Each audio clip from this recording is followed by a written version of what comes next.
Hello viewers, I doctor SBK Lal welcome you all in my YouTube channel. मेरे YouTube channel में आपका बहुत बहुत स्वागत है। अगर आप इस चैनल पर नए हैं तो चैनल को सब्सक्राइब कर लें।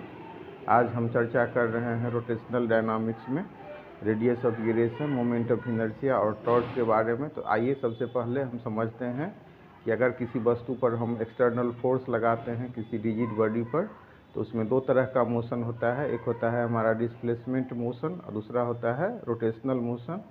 तो हम इसको कह सकते हैं कि due to external force a rigid body में have two types of motion, displacement motion, rotational motion.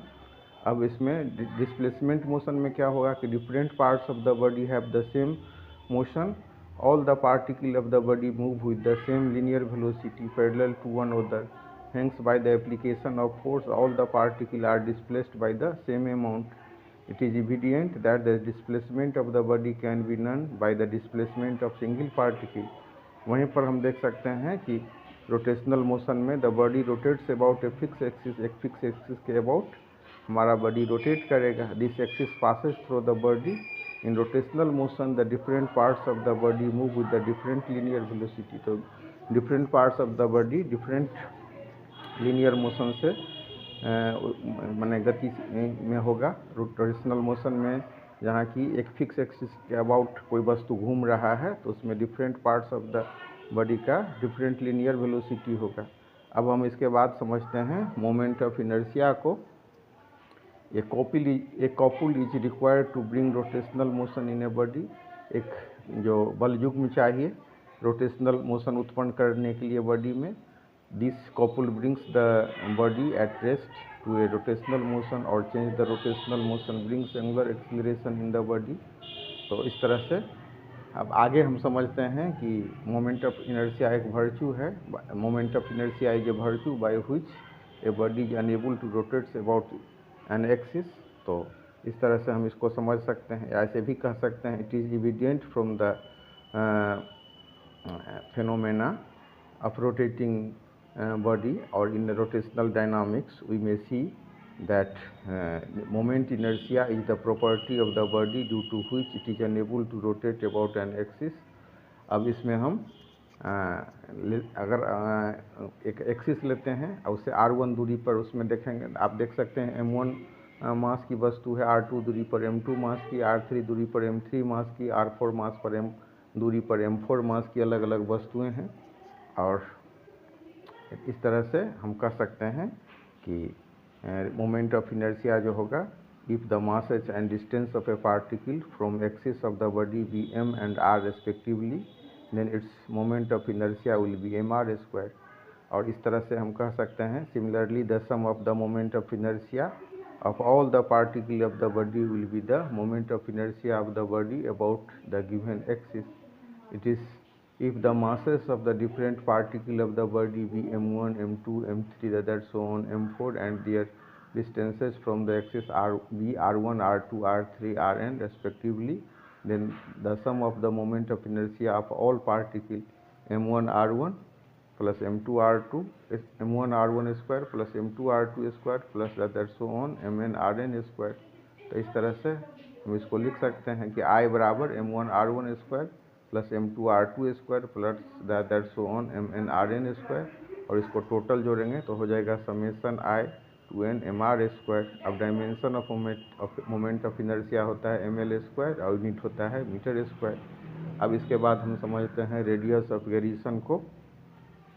तो यहाँ हम देख सकते हैं कि एक्सिस के अलोंग अगर हम निकाल रहे हैं मोमेंट ऑफ इनर्शिया तो summation I1 to n mr square होता है।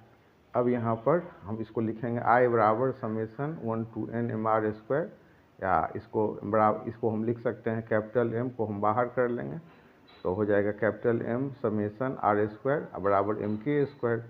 तो m हो गया total mass of the body और k is called the radius of variation of the body about this axis.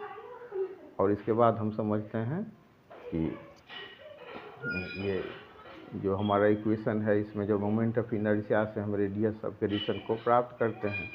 तो hence the radius of variation of a body is the effective distance of the point from the axis where the centre of mass of the body is suppose to be centred. तो इस तरह से radius of gyration of a body क्या होगा, effective distance होगा of the point from the axis, axis से एक बिंदु जहाँ पर कि टोटल इंटायर मास जो है उसको हम मान सकते हैं कि सेंटर्ड है। अब रेडियस ऑफ गिरेशन का जो डायमेंशन होगा वो एल होगा और यूनिट की बात करें तो मीटर होगा। अब इसके बाद हम समझते हैं टॉर्क का। तो when some force acting upon a body produces acceleration in it, similarly when a torque acting upon a body produces angular acceleration in it, hence to produce angular acceleration couple is applied upon a body।